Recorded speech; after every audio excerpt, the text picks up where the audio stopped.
नमस्कार. मराठी माणसाचे all time favourite चहासोबत खाण्याचा पदार्थ तो म्हणजे भडंग. नुसता चहासोबतच नव्हे तर भेळ करताना देखील हा महत्त्वाचा पदार्थ आहे आणि आमचा कोल्हापूरचा भडंग म्हणजे नादच खुळा. चला तर मग रेसिपी सुरुवात करूया. इथे एक मोठी कढई ठेवून घेतलेली आहे. त्यामध्ये आता मी एक मोठा चमचा भरून असं तेल घालणार आहे. त्याच्यामध्ये मी शेंगदाणे घेतलेले आहेत. हे शेंगदाणे मी भाजून घेणार नाही, हे डायरेक्ट तेलामध्ये मी तळून घेणार आहे. इथे मी खोबऱ्याचे थोडेसे काप आणि कढीपत्ता घेतलेला आहे आणि हे मी चिरमुरे घेतलेले आहेत. आमच्या इकडं ह्याला चिरमुरे म्हणतात. हे तांदळाचे चिरमुरे असतात, भट्टीतून करून आणले. असा लसणाचा हा पाला न काढता असा लसूण ठेचून घ्यायचा.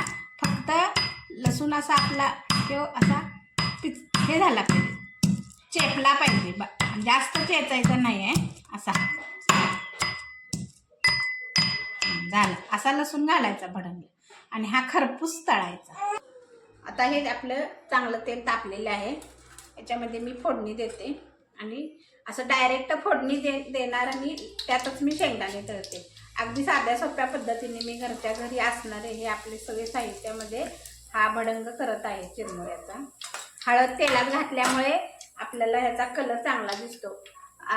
एक अर्धा चमचा जिरे, मोहरी, हिंग, थोडासा हिंग आणि हळद टाकलेलं आहे. आता यामध्ये मी हे शेंगदाणे घातलेले आहेत. आता हे चांगले असे परतून घ्यायचे आपल्याला. जरासा गॅस मोठा करायचा. मी हळद मुद्दामच घातलेली आहे तेलात, कारण हळद तेलात परतल्यामुळे चांगला कलर येतो त्याला. आमच्याकडे हे शेतातले असे लालसर कलरवरचे शेंगदाणे मिळालेले आहेत. आता यामध्ये मी खोबरं थोडंसं असे लांब खाकी करून घेतलेलं आहे आणि कढीपत्ता पण घातलेला आहे. आपले शेंगदाणे थोडेसे परतल्यानंतर मी यामध्ये खोबऱ्याचे तुकडे आणि कढीपत्ता घातलेला आहे. आता याच वेळेला इथे मी लसूण पण घालून घेणार आहे, कारण सगळं हे असं एकदम एका वेळेला घालून चालत नाही. थोडेसे शेंगदाणे परतून घेतल्यात आणि आता मी हा लसूण घातलेला आहे. आता ह्याच्याबरोबर हा लसूण देखील भाजून घ्यायचा. हे एका ह्याच्यातच फोडणीतच आपल्याला ही रेसिपी करायची आहे. इथे आता हे खोबऱ्याचे काप टाकलेले आहे, हे थोडेसे लालसर आणि लसूण देखील लालसर होईपर्यंत परतायचे आहे.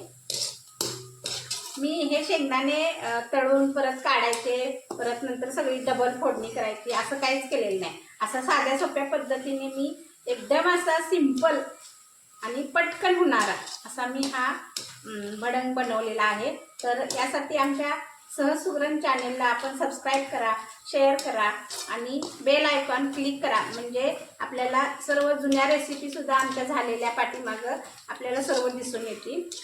मी इथे आता एक चमचा हे आमचे घरी बनवलेले लाल तिखट आहे.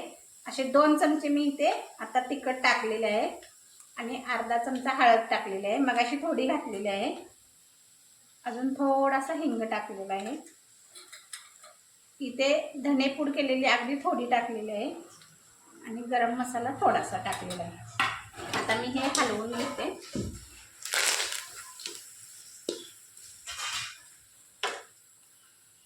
असा हा लालसर कलरवर याचा कलर आलेला आहे.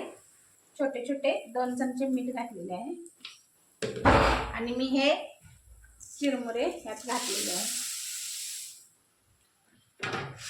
आता ते हलवून घ्यायचे. खालीवर असं व्यवस्थित करून घ्यायचा. गॅसची फ्लेम एकदम बारीक ठेवली आहे.